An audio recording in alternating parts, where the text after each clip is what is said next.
Existe uma versão de você que ninguém consegue mais prever, que não reage a cada provocação, que não explica cada decisão, que não perde noites ruminando frases que alguém disse no grupo do trabalho.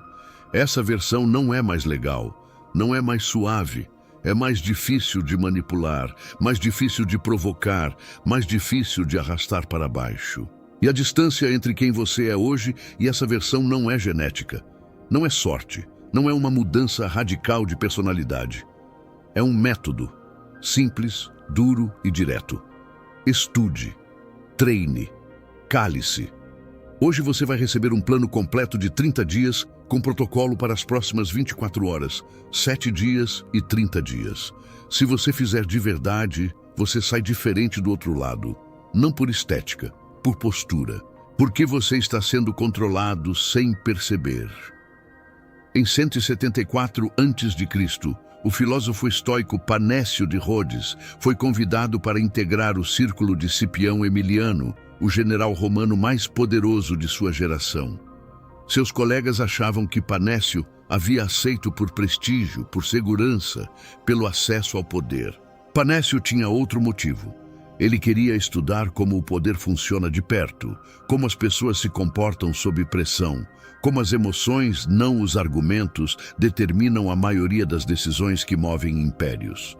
O que ele documentou ao longo de anos de observação virou a base de ensinamentos que influenciaram Marco Aurélio 4 gerações depois. A maioria dos homens não sofre porque é fraca, sofre porque é previsível. Previsível. Essa palavra merece parar um momento. Quando você é previsível, quando as pessoas ao redor sabem exatamente como você vai reagir a determinados estímulos, elas têm controle sobre você sem precisar de nenhum poder formal. O colega que faz o comentário irônico na reunião sabe que vai te desestabilizar. O familiar que critica seu estilo de vida sabe que você vai se defender. O parceiro que aumenta o tom sabe que você vai ceder primeiro. Não porque são maus por natureza, mas porque você ensinou que esses botões funcionam repetidamente, consistentemente, até virar padrão. Epicteto, que sobreviveu à escravidão e à tortura física sem perder a compostura, ensinava algo que parece simples, mas muda tudo. Não são as coisas que nos perturbam, são os julgamentos que fazemos delas. O comentário do chefe não te controla. O que te controla é você acreditar que precisa provar algo agora, imediatamente, antes que a percepção se solidifique.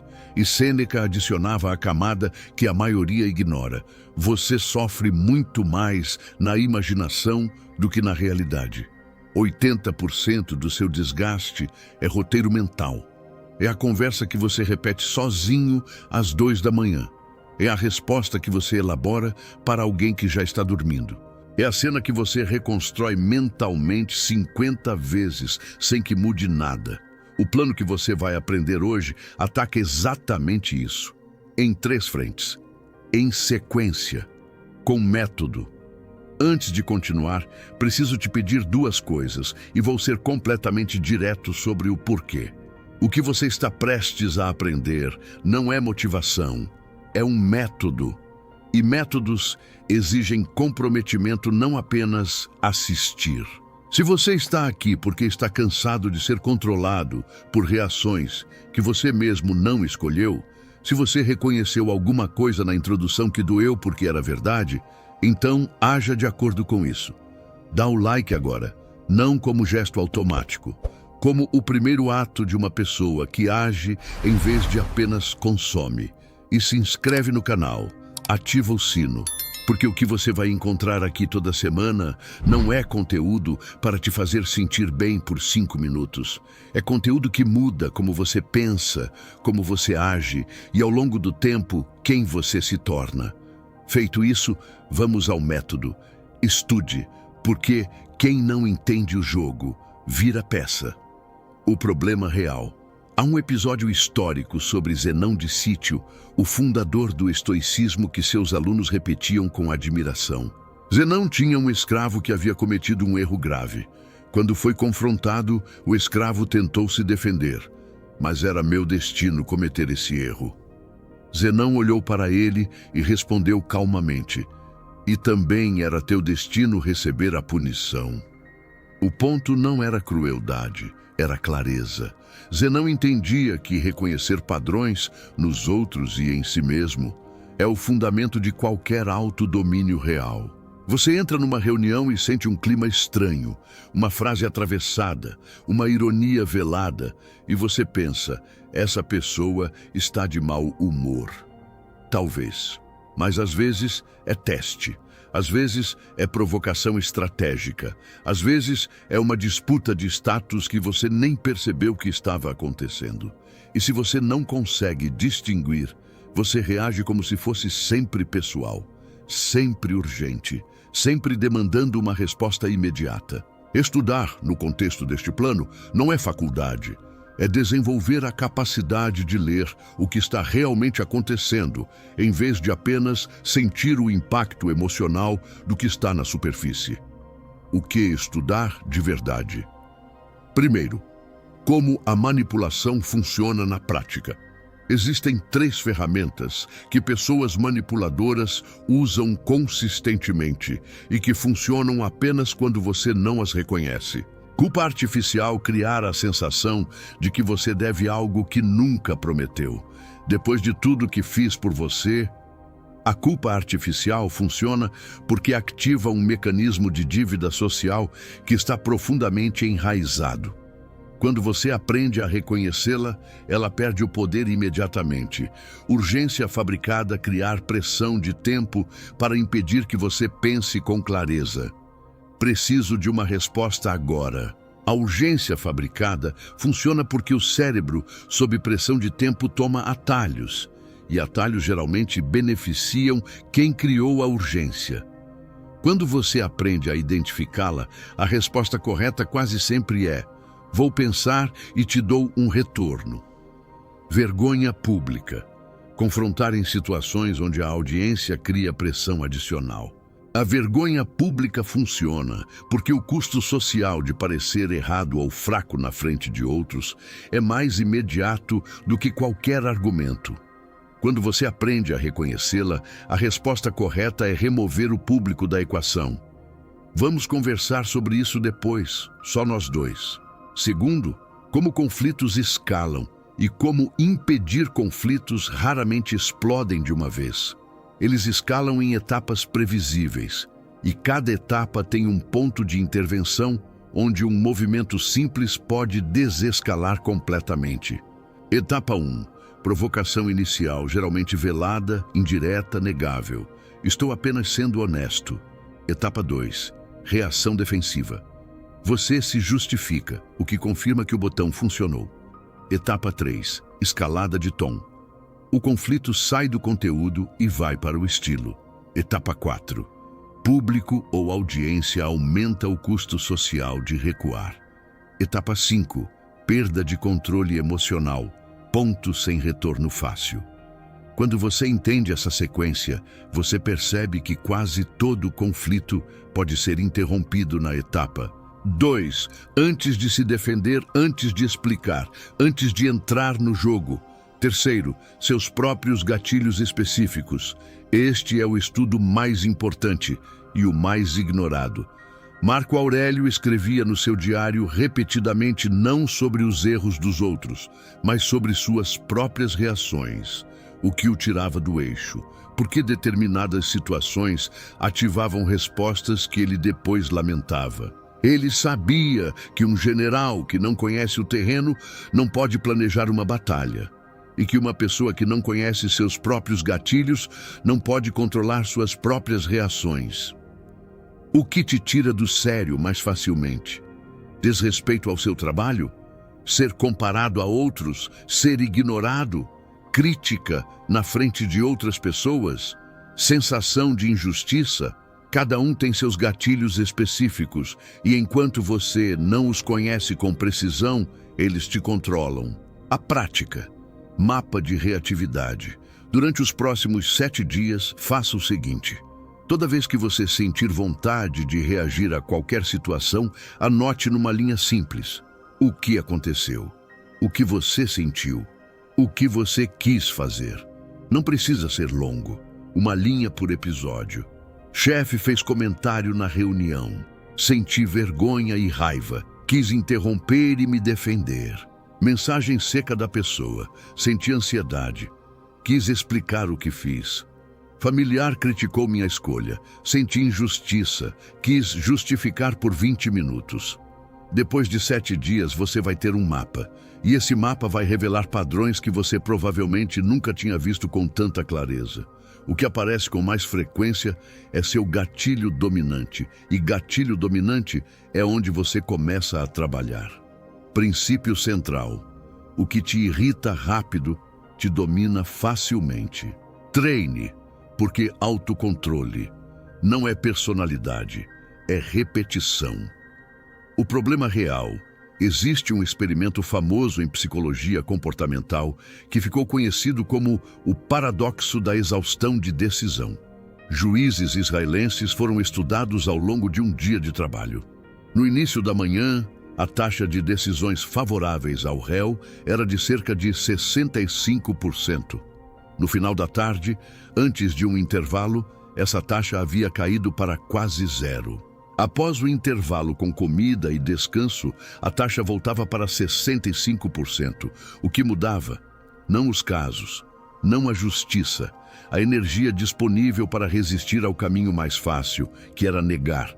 Seu cérebro funciona da mesma forma. Você acorda com a intenção firme de não reagir a provocações. Mas depois de um dia mal dormido, de má alimentação, de horas de tela e de decisões acumuladas, sua capacidade de resistir ao impulso está completamente comprometida. E aí aparece a mensagem atravessada, o comentário do chefe, a crítica da família, e você explode. Não porque você é fraco, mas porque você tentou construir autodomínio num corpo que não conseguia sustentá-lo. Sêneca entendia isso de forma prática. Primeiro cuide do recipiente, depois do que você quer colocar dentro dele. O que treinar de verdade? Treino físico, o fundamento que a maioria ignora, 20 a 40 minutos de exercício, 5 vezes por semana. Não como estética, como regulação do sistema nervoso.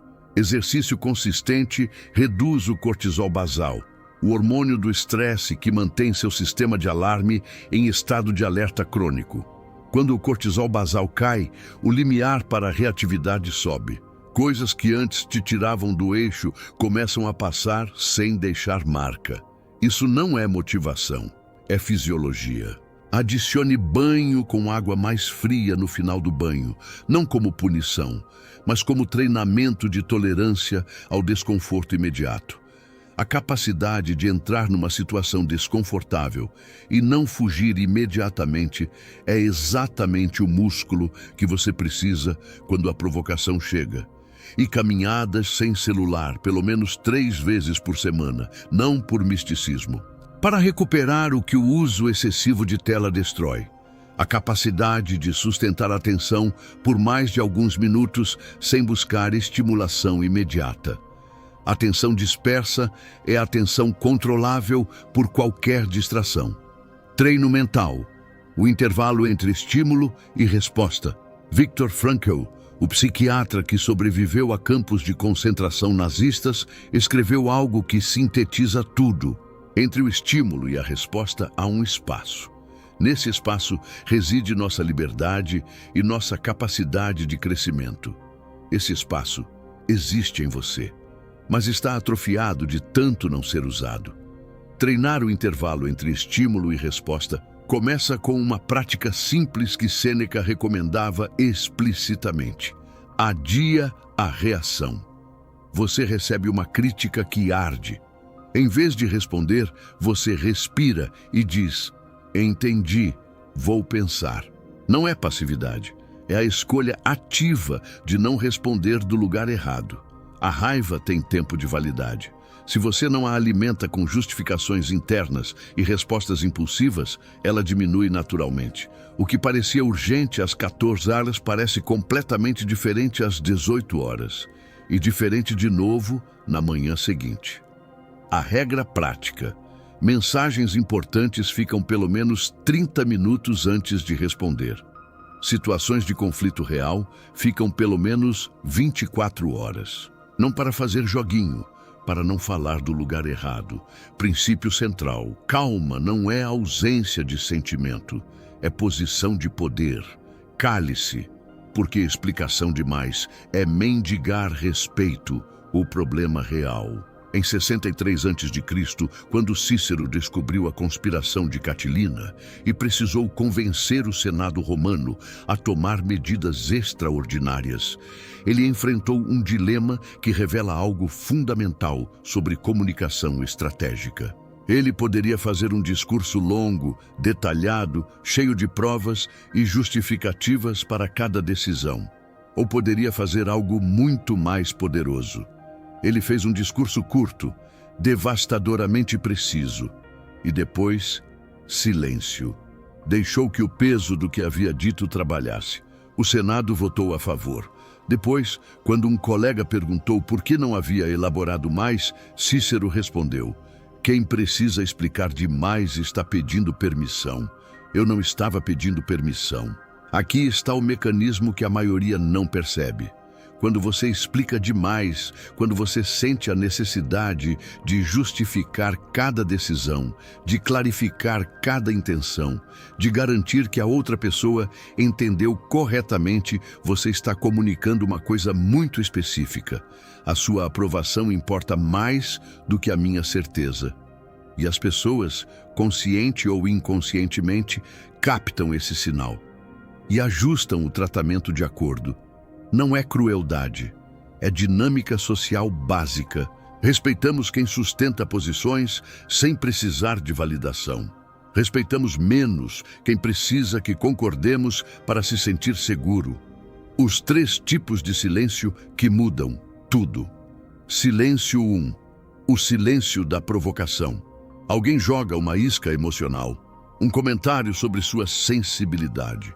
Uma ironia sobre sua escolha. Uma comparação velada com alguém que é mais em algum aspecto. A isca é projetada para ativar sua necessidade de se defender, para fazer você falar, para fazer você revelar o que te machuca. A resposta estratégica não é contra-atacar, é não morder. Nossa, você está sensível hoje. Você olha, você respira, você diz, pode ser, fim. A pessoa esperava defesa, elaboração, justificativa. Você entregou nada. E nada é a resposta mais poderosa para quem quer munição. Essa resposta exige prática porque vai contra todos os instintos. Você vai sentir que está deixando algo sem resposta, que está parecendo concordar com algo que não concorda, que está sendo covarde. Não está. Está sendo estratégico. Existe uma diferença enorme entre concordar e simplesmente não se engajar. Silêncio 2. O silêncio do mistério. Você não anuncia planos, você executa. Existe uma pesquisa em psicologia social que documentou algo fascinante.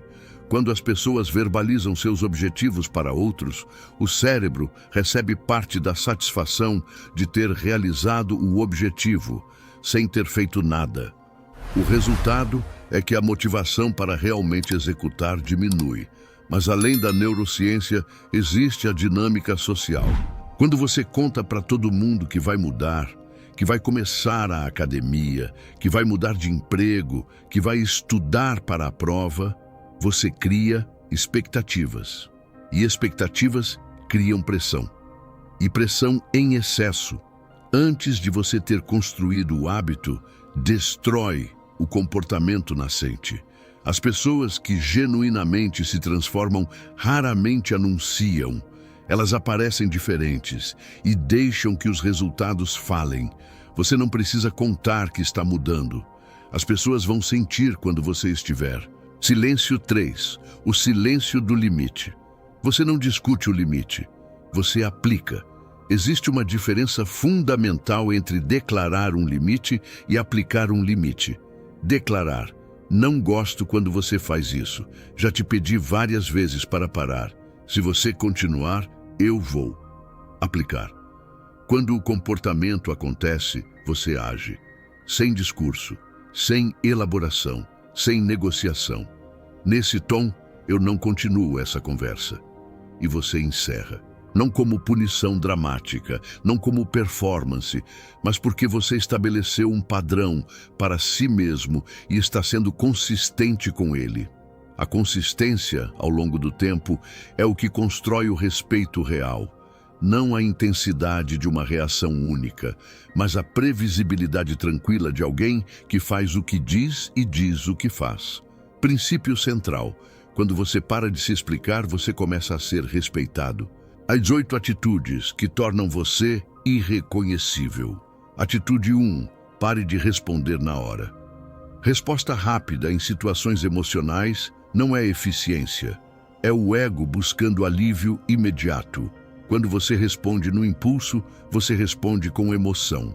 E emoção entrega o que não deveria, revela seus pontos sensíveis, confirma que o botão funcionou, frequentemente transforma você no vilão da história, enquanto quem provocou vira vítima. Regra prática. Qualquer mensagem com carga emocional espera 30 minutos antes de responder. Qualquer situação de conflito real espera 24 horas. Não é joguinho. É a diferença entre responder do lugar certo e responder do lugar errado. Atitude 2. Troque. Justificativa por presença. Justificativa é você tentando controlar a opinião do outro sobre você. Presença é você sustentando sua decisão sem precisar que o outro concorde. Você não vai num evento. A pessoa pergunta por quê. Você começa, é que eu estava, é que... E vai encolhendo a cada frase. Resposta de presença. Hoje não consigo. Se insistir, não vou conseguir. E encerra. Você não deve um relatório da sua vida para quem só quer te colocar na parede. Atitude 3. Corte. Discussões públicas. Discussão pública nunca é sobre quem tem razão. É sobre quem ganha na frente dos outros. Quando alguém te confronta numa reunião, num jantar, num grupo, eles estão usando a audiência como pressão adicional.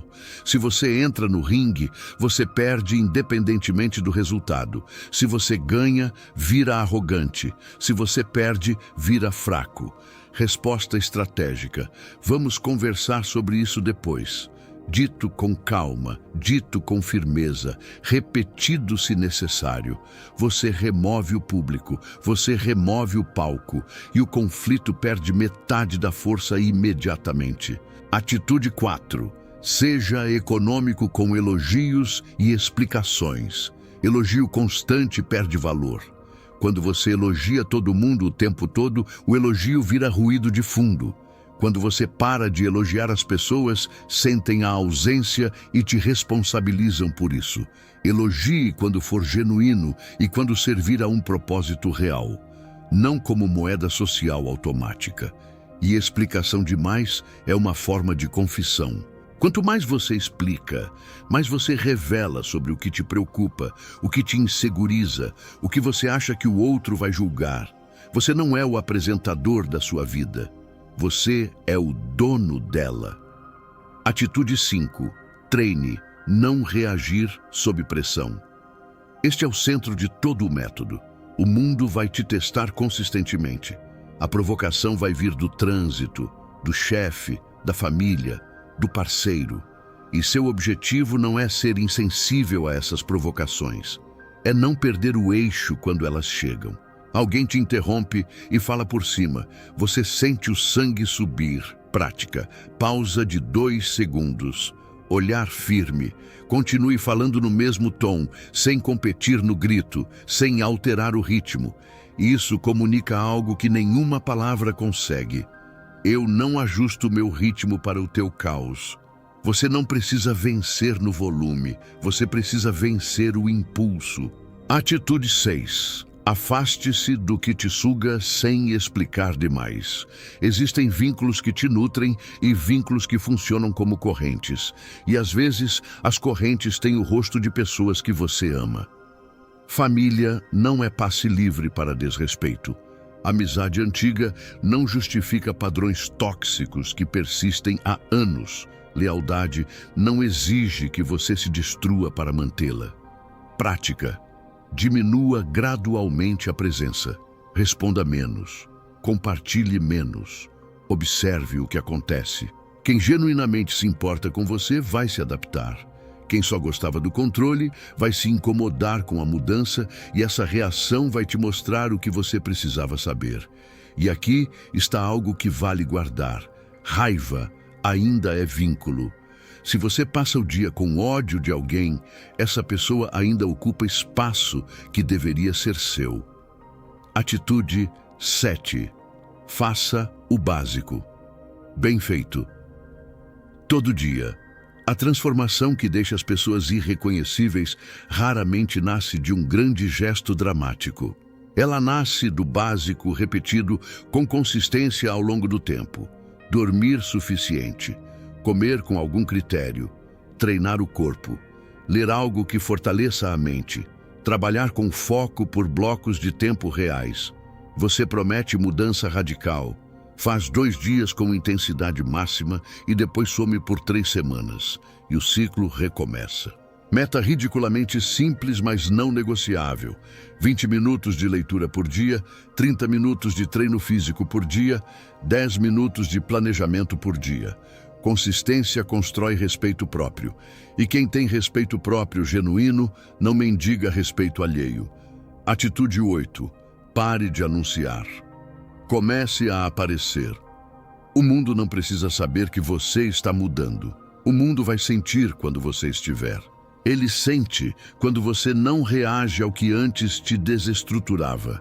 Quando você não se explica para quem não merece explicação. Quando você aplica limites sem drama e sem negociação. Quando você não disputa atenção nem espaço. A pessoa que tentava te puxar para brigas vai tentar o botão que sempre funcionou. E o botão não vai funcionar. E ela vai tentar de novo. E ainda não vai funcionar. E eventualmente vai perceber que você não é mais a mesma máquina de reação que era antes. Isso incomoda alguns, isso assusta outros, mas inspira os que precisavam de uma referência de como é possível ser diferente. Próximas 24 horas. 1. Identifique um gatilho principal, só um. Crítica, provocação, mensagens secas, cobranças. Você vai observar esse gatilho como um cientista ao longo do dia. Sem julgamento, apenas observação. 2. Faça o primeiro treino físico, 30 minutos. Não negocia, não discute com o corpo. Vai. Essa é a primeira prova de que você cumpre o que decide para si mesmo. 3. Aplique a regra do atraso. Qualquer resposta emocional espera. Qualquer vontade de se explicar, espera. Não para sempre. Apenas o tempo suficiente para que a emoção não seja o piloto da resposta. 4. Leia 10 páginas de algo que fortaleça sua mente. Qualquer livro que te desafie a pensar diferente, conta. Próximos 7 dias. 1. Diário de reatividade. Uma linha por dia. O que aconteceu, o que você sentiu, o que você fez. Sem elaboração. Apenas registro. Ao final de 7 dias, você vai ter um mapa dos seus padrões. 2. Treino 5 Is, na semana qualquer formato. Caminhada sem celular 3 vezes como mínimo. Recupera o controle de atenção que o uso excessivo de tela fragmenta. 3. Redução de exposição corte 30% de conversa inútil. Menos desabafo não solicitado. Menos explicação automática. Menos justificativa para quem não pediu. 4. Um limite aplicado só pequeno mas real. Sem discurso introdutório. Sem negociação depois. Nesse tom encerro e encerra. Próximos 30 dias. Semana 1. Observação. Você está aprendendo a ver seus padrões sem se julgar por eles. O mapa que você construiu te dá clareza que você não tinha antes. Semana 2. Interrupção. Você começa a aplicar o intervalo entre estímulo e resposta de forma consistente. Não em todas as situações, mas nas que importam mais. Semana 3. Consolidação. Os 3 hábitos centrais, treino físico, leitura diária, silêncio estratégico, começam a se sentir menos como esforço e mais como identidade. Semana 4. Integração. Você para de monitorar conscientemente cada reação e começa a notar que as respostas automáticas mudaram. Não porque você está suprimindo, mas porque o padrão se reorganizou. O resultado inevitável. As pessoas vão estranhar. Algumas vão dizer que você mudou. Algumas vão respeitar imediatamente. Outras vão tentar te trazer de volta para o antigo você, porque o antigo você era mais fácil de prever e de usar. Não negocie com esse convite. Você não está ficando arrogante, você está ficando livre, e liberdade é cara para quem vivia te controlando. Você é um arqueiro. Toda vez que você reage no impulso, você solta a flecha sem mirar. Você gasta munição em alvos que não merecem. Você se expõe em momentos que não escolheu. O estoico mira, ele escolhe o alvo, ele escolhe a hora. Ele escolhe quando o silêncio é mais poderoso do que qualquer flecha. E quando ele age, ele acerta. O que você aprendeu hoje não é sobre virar uma pedra. Não é sobre virar alguém frio e calculista que não se importa com nada. É sobre virar alguém que se importa, mas que escolhe conscientemente onde investe essa energia. Que sente, mas que não é governado pelo que sente. Que tem limites e os aplica sem drama e sem negociação. A transformação em 3 meses de método consistente. Mês 1. Você aprende a ver seus padrões com clareza. Você para de ser surpreendido pelos seus próprios gatilhos. Mês 2. Você começa a aplicar o intervalo com consistência. As reações impulsivas diminuem. O custo emocional de cada interação difícil cai. Mês 3, você está irreconhecível, não porque você mudou quem é, mas porque parou de se perder por qualquer coisa. O que fazer agora? Escolha apenas um dos 3 blocos. Estude, treine ou cale-se. O que mais ressoou? O que mais você reconheceu como necessário? E comece hoje, não amanhã, não na segunda-feira, hoje. Escreva nos comentários qual dos 3 você está começando. Uma palavra é suficiente. Esse comprometimento público torna real o que está apenas no plano agora. Se este vídeo chegou na hora certa, compartilha com alguém que você sabe que precisa ouvir isso. Você já sabe quem veio à sua mente agora, e se ainda não está inscrito, este é o momento. Este canal existe para entregar conteúdo que muda como você pensa, como você age e, com consistência, quem você se torna. Inscreva-se, ative o sino, não como favor, como o ato de alguém que age de acordo com o que reconhece como valioso. Lembra das 3 frases que resumem tudo. Quem reage, entrega o controle. Calma é posição de poder. Silêncio bem usado vira respeito. A partir de hoje, ninguém mais aperta botão em você, porque você parou de ser máquina de reação. Até o próximo vídeo.